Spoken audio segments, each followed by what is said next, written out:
Toshi here. This is my list of turn-based gacha games that I am still currently playing in 2025, summertime roughly, or the end of summer rather. We're in currently August at the time I'm recording. Now, some of these games rather, are games that I've made videos on this channel, and some games, like maybe one or two, I have not actually made any videos on whatsoever. I actually don't have plans of making videos on these games. These are games I just genuinely enjoy playing. I still am a gacha game enjoyer, even though this has been something that has been very lucrative for me in terms of, monetization, right? Obviously, I monetize my time with gacha games, but some of these games I literally don't make any money on, and I just enjoy playing them. I think that's kind of the beauty of being a turn-based gacha game enjoyer. And the nice part about them is that you can just kind of pick them up and play them wherever you are, because they are games you just play on your phone, right? I can play the game while I'm at the gym. I can play the game in the grocery store. I can play the game while I'm at my family's house. I think that's just honestly why I like this sort of subcategory in gacha games so much. But enough yapping. This is my list of turn-based gacha games that I'm still playing in 2025. Without further ado, let's hop into it. Starting off with Honkai Star Rail. Obviously, I still play Honkai Star Rail. I've actually played this game religiously since the beta. I've really enjoyed this game, and I still do enjoy this game. I know a while back I mentioned that even if I do not make content, like if this wasn't something that I made money off of, I wouldn't be playing it. That was a lie. And it took me playing Star Rail and not really making content for a month on this game, 2 months, maybe even a little longer, slowing down the content schedule to really understand that Honkai Star Rail is a fun game. It's actually a pretty fun game. And even if you don't like the story elements the game has to offer, the gameplay is really engaging, and it has evolved from its, first few years. We went from, Silver Wolf being able to, put the quantum weakness of the, elemental type of your party onto the enemy, to now dragons spitting fire at the enemy, nuking and having a bunch of different numbers pop up on the screen to the point where you have visual clutter. But I think in general, the animations for Honkai Star Rail has improved, and it is very nice to see that they have been improving in some direction, in shape or form, with the game, versus with how bad the power creep actually is for the game. A lot of creators have moved on. The game has continued to progressively get worse with its power creep, and I understand that being a deterrent for a lot of people. For me personally, because it's a game that does not have a PvP, I really don't care as much, I'll be honest. And I don't spend any money either, so it doesn't really bother me either.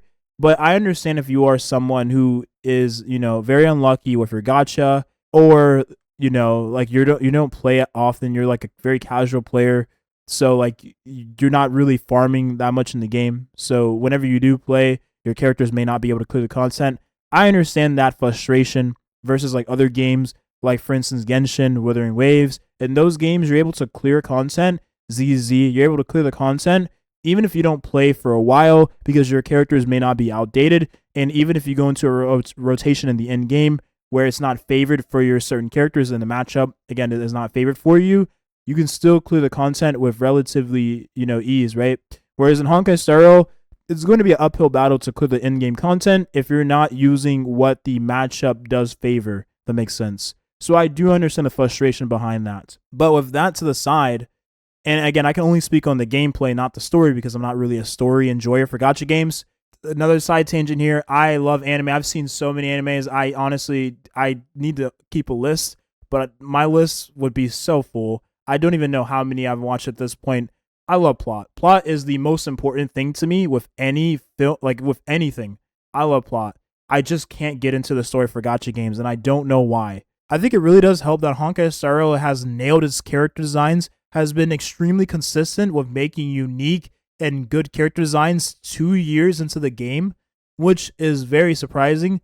I've enjoyed the character designs in this game more than any other game so far. For me, that's always the most important aspect to a game, is if I'm going to enjoy the game, I need to enjoy your character designs first and foremost.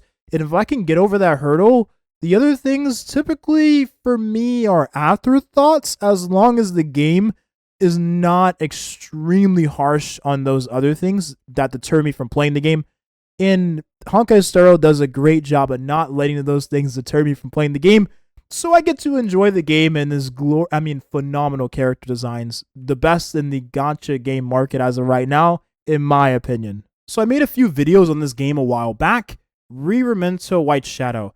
I actually do still play this game.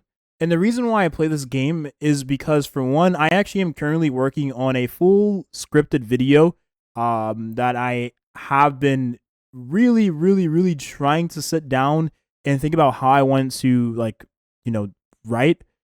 And it's very important to me because I think Rememento White Shadow is a game that has and had a lot of potential. I don't know which word to use, has or had, because I feel like Rememento can still recover and still make a name for itself.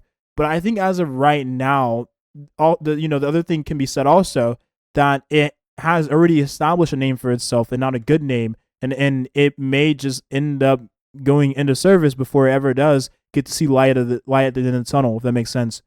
So I am, hoping that this video gives more, not this particular video right here, but the future video I do make on Rememento White Shadow gives awareness and a bunch of, spotlight to the game, because I do think this game is one of the few turn-based games that feels very ambitious and a lot more than just a game itself. It feels like the devs put a ton of time and a ton of resources into this game to make it a really fun and engaging game, which, again, is a little difficult to say that about a lot of gacha games nowadays.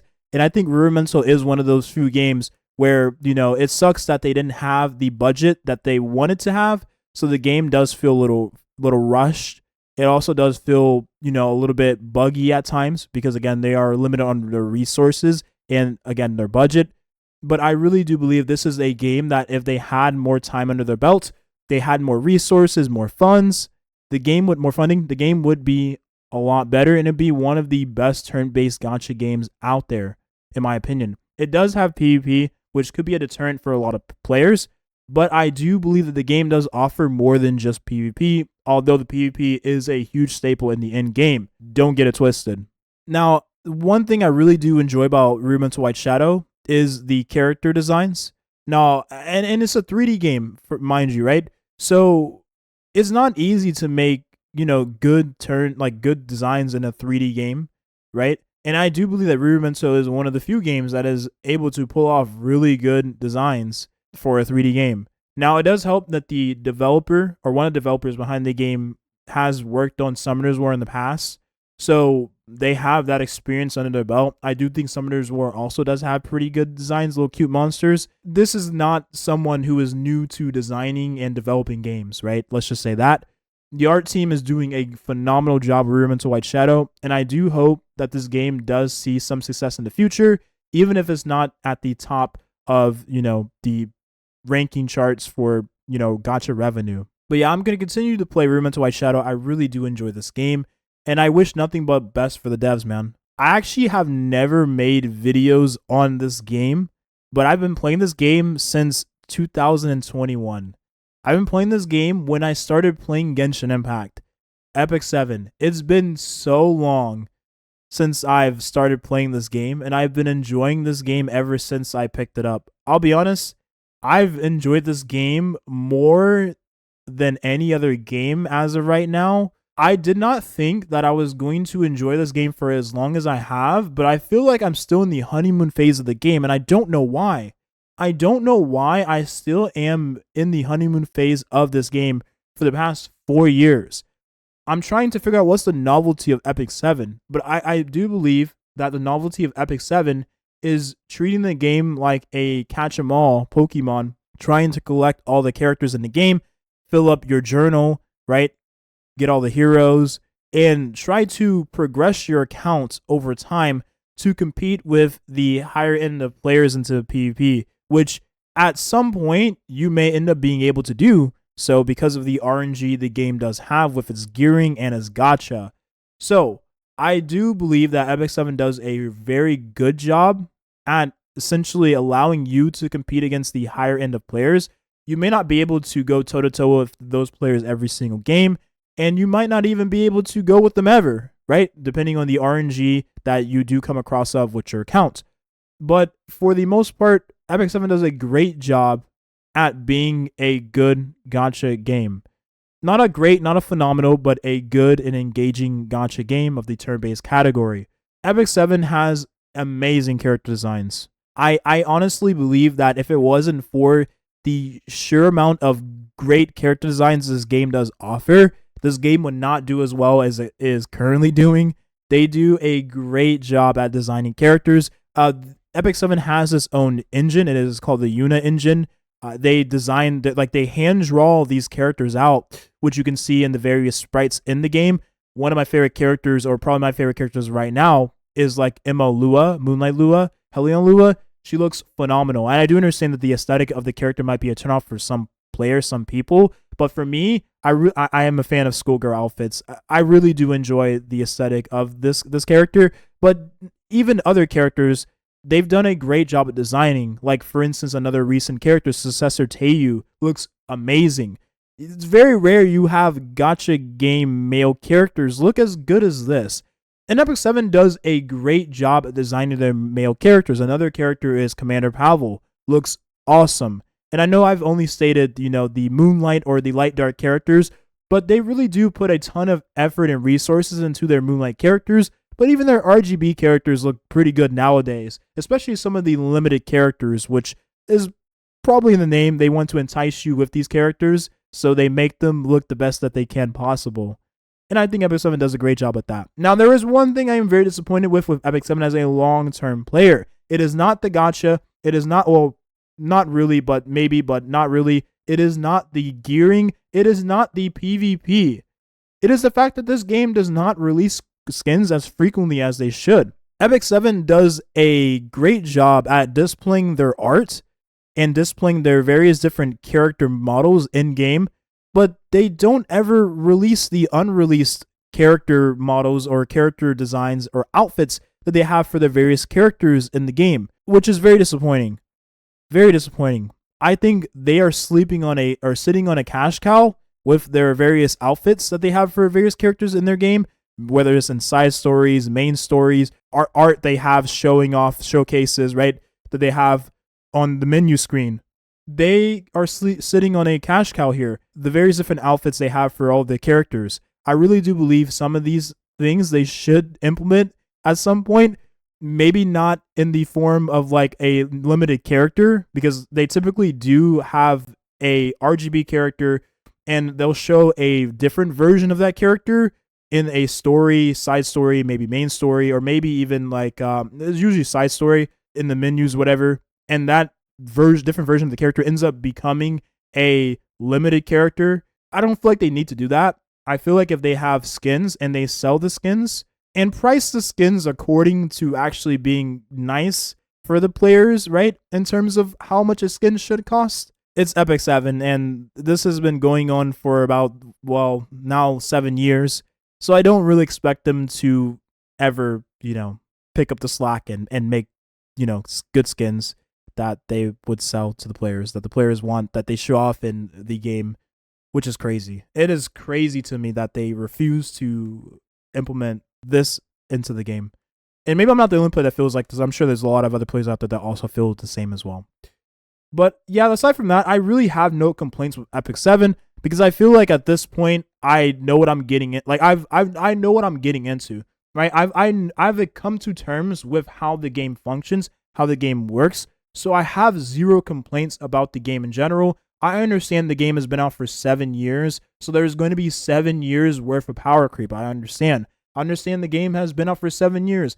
There is going to be gear gapping, right, of 7 years worth. I understand that. I also do understand that RNG can take your account to the end game. Maybe it could take you to the highest tier of PvP. Maybe bad RNG allows you to essentially stay hard stuck at a certain elo bracket. I understand how Epic 7 works at this point, and I have no reason to be disappointed with it because my expectations with everything in the game is already low. And maybe that is a bad thing, but I do enjoy the game more than I don't, and for the past 4 years, I have been saying that. So maybe there is some truth to it. But would I recommend this game to players or new players looking outside in? I'll be honest, no, I wouldn't recommend this game. I think if I started this game nowadays, I probably wouldn't play for longer than a month, if I'm being honest. There is just an overwhelming amount of different characters, way too much you have to learn, and way too much you have to gear up. I don't think I would do it all over again personally. Now we have Magic Exedra. Magic Exedra is a game I was actually very, very, very eagerly anticipating for a while. I made a post on my channel a long time ago stating that this was a game that was supposed to be a quote-unquote Honkai Star Rail clone. And, come to find out, it ended up being a Honkai Star Rail clone. But it was pretty faithful to the IP in terms of the approach it took. The game is fun. The game is gorgeous. And the characters are the characters you experienced in the anime. Even characters you experienced in various different side stories of the IP. The game was faithful to the IP, I will say that. But the one thing that has deterred me from the game as a medium-term player, not a long-term player, but semi-medium-term player, is the fact that the developers behind the game have done a horrible job at monetizing the game. Now, the monetization structure of Magic Exedra, Madoka Magica Magic Exedra, right, is very bad. It is the worst I've seen in gacha gaming in a very long time. The reason why I say this is because, for one, the gem accumulation rate of a free-to-play player is really low in this game. Compared to other games out there, turn-based gacha games on the markets, this game is competing for the worst. I'm talking like FGO levels of gem accumulation. It is really bad. And just like I wouldn't play FGO, I probably would not play Magic Exedra if it wasn't for me being a content creator based on that alone. Because I'm someone who likes to enjoy a game first before I do decide to spend any money. And if spending any money is going to give me enjoyment without me having got the enjoyment before spending money, I probably don't want to play your game. And I think that is Magic Exedra in a nutshell. But aside from the monetization issues of the game, when I say, just the gem accumulation rates, the pity is pretty steep, but it's not like anything I've not experienced before. 200 pity is crazy, but we have Nikkei Goddess of Victory. Nikkei Goddess of Victory makes up for their 200 pity with being extremely generous with not only the accumulation of the gem currency you get throughout the game, but also the developers constantly giving tickets out to the players for just being players, which is nice. Magic Exedra doesn't even do half of that. So there is a huge difference in the monetization of the game, and I'm not one that enjoys it currently. Now, in recent times, so in the past month or so, the developers have been doing a little better with the accumulation, giving out more gems in terms of the end-game content, more gems in events, and just making the characters a little easier to obtain, increasing the rates on the banners, giving out more pools on the banners you can use on those banners when, during their arrival. They've been doing a better job at, making it slightly more free-to-play friendly, but in my honest opinion, it's a little too late, and I do believe that they're not doing this because they want to do this. They're doing this because they have to do this. And to me, I'm petty. I'm not going to play your game if I know what you're doing, and I know what they're doing. They don't care. They want to milk the players because the players are very faithful to the IP, and I love Madoka Magica. One of my favorite IPs ever since I watched it. I'm very thankful that you guys recommended this anime to me because I've enjoyed the anime so much, and I'm going to go back and rewatch Madoka Magica, which also has one of my favorite openings and endings because it's so good, right? You probably already know it's good. I love Madoka Magica. The characters look great. Saika is my favorite. I'm just a huge fan of the IP. And knowing that this game could have been something more than it currently is very, very disappointing to me because I was looking forward to this game being a long-term staple in the channel alongside Honkai Star Rail. One of you have reached out and have given me an account because my last account was on a guest account that I did not save. So I lost that guest account I did have that had a lot of characters, although it is very outdated, I'm sure. One of you have reached out to me and gave me an account, which is very, very generous. I am very thankful. So I am thinking about getting back into the game to see what the game is like nowadays. But I'm going to wait a little longer, maybe when they release the Saika, Miki, Summer, character that they are teasing or whatever. Maybe I'll come back then. But yeah, I don't have much hope for this game long term. But who knows? Maybe this game will do a swift turnaround and end up being a lot more generous to its players because they have to out of, Either this or the game is EOS. So there you have it. That is the list of turn-based gacha games that I'm still playing in 2025. Now, for the most part, some of these games here that I have probably dropped at some point but picked up again, like Epic 7 for instance. But for the most part, I am still playing these games very regularly for me to consider them to be games that I actually do play often, right? And there is some games I've been interested in but haven't picked them up, like for instance Persona, but I heard that game ended up being a cluster. You know the word that comes after that. I don't have to say it on camera, but it ended up being a very, very, very bad game. So I don't think I'm going to dabble in that whatsoever. I'll probably just play the OG Persona series if I really want to get into the franchise, right? The IP. But yeah, that's pretty much it. I didn't really have any other interest in other turn-based games. There was like Lost Sword or whatever that they released. I don't care, man. Honestly, I'm over games that are not as up to my quality standard. I'm just so honestly spoiled by games like Rememento White Shadow, games like Magia, exedra, Honkai Star Rail, for me to just go back and play games that are inferior in my opinion. But that's just me, right? Thank you for watching and have a nice rest of your day. Bye-bye.